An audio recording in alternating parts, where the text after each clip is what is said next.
СЈО бара затворска казна за Никола Груевски. За набавката на блиндираниот Мерцедес од 600.000 евра, поранешниот премиер се соочува со казна од 1 до 3 години. По лична желба, но со буџетски пари.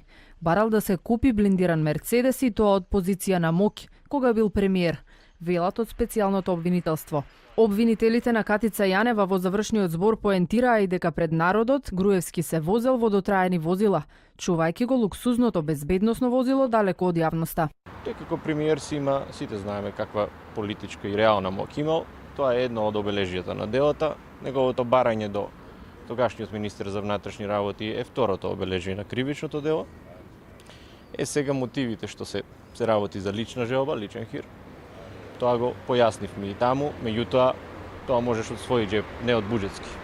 Груевски го почна завршниот збор со анализа на политичката ситуација. Се присетуваше дека кога бил премиер, сакал и тој да го реши спорот со името, но вели останал цврст во ставовите. Судиката Добрила Кацарска го упомена дека не држи пресконференција во владата за да зборува за политика и му порача да се фокусира на случајот Тенк.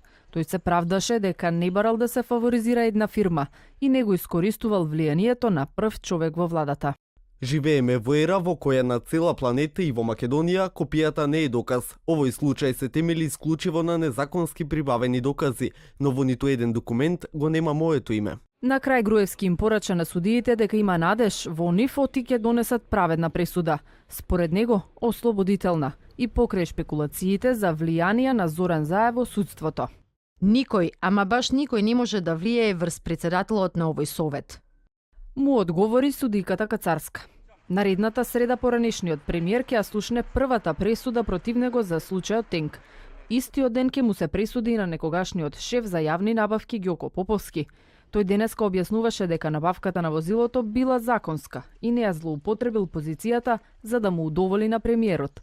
За тоа на М, како што го нарекуваа во бомбите, допрева ќе и се суди на Гордана Јанкуловска, која бараше посебна постапка поради ризична бременост.